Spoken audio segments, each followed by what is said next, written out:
equal sign.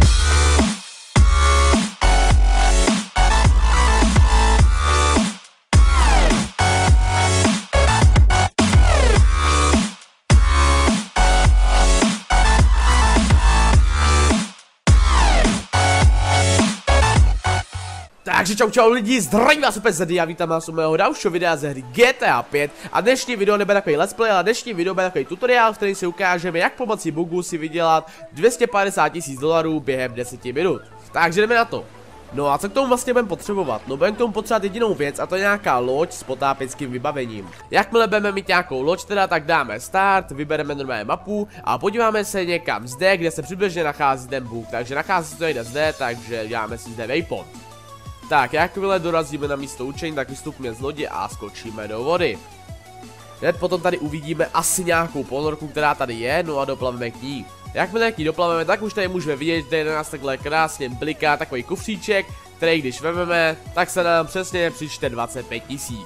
No a teď právě, že to může bugovat. Momentálně máme kyslíkovou masku na sobě a to je kvůli tomu, víceméně nemuseli bychom ji ani mít, ale jde o to, aby jsme se tady prostě neutopili. Tak a potom uděláme následující věc. Vynoříme se, vytáhneme mobil šipkou nahoru, dáme šipku doleva, dáme quick save a uložíme si tento save na nějaký save, prostě je úplně jedno na jaký.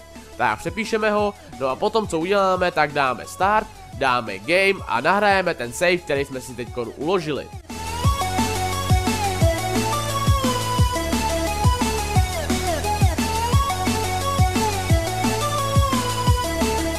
Tak, jakmile se nám nahraje ten save, tak se opět nacházíme ve vodě, kde jsme to uložili, no a zase se můžeme potopit a zase plaveme k dolů. Tak a zase, jak můžete vidět, tak tam na nás zase bliká kufříček, no a v něm se opět nachází kolik, no přesně 25 000 $. A jak se můžete povšimnout, tak máme už 50 000 $. No takhle to můžeme dělat furt dokola a dokola, no a víceméně tento bug se dá provádět na všech kufříkách, které se zde v GTA 5 nacházejí, což jich je několik desítek, několik stovek, ale dle mého je tenhle ten kufřík nejpřátelnější, který se nachází právě zde, jak už jsem se zmínil, protože v něm se nachází přesně 25 000 $ a to je dle mého asi nejvíc, kolik se může v kufříku nacházet. No a ještě jsem koukal na YouTube na nějaký návody, byl tam nějaký podobný návod, ale dalo si to dokonce i ještě donedávna bugnout tak, že jste byli furt pod vodou a mohli jste přepnout normálně na nějakou jinou postavu, normálně jste přepnuli na postavu a nějakou jinou, potom jste to přepnuli zpátky na tady postavu a normálně ten kufřík tam byl opět znovu. Ale tento bug už byl nějakým updatem opraven, to znamená, že už to nejde, to znamená, že teď momentálně funguje už jediný bug a to takovej, že prostě musíte uložit hru vždycky a musíte ji vždycky opět zase nahrát to. No a takhle to můžeme dělat víceméně do nekonečna, no, takže jdeme na to, já teďka to zrychlím a ukážeme si za kolik, tak za 10 minut se dá vydělat.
Tak a je to za plus minus 10 minut neustále ukládání a načítání, kdy jsme si vydělali přesně 300 000 $, což je podle mě krásný číslo, ale samozřejmě tohleto číslo se hlavně hodí lidem, kteří čerstvě s touto hrou začali.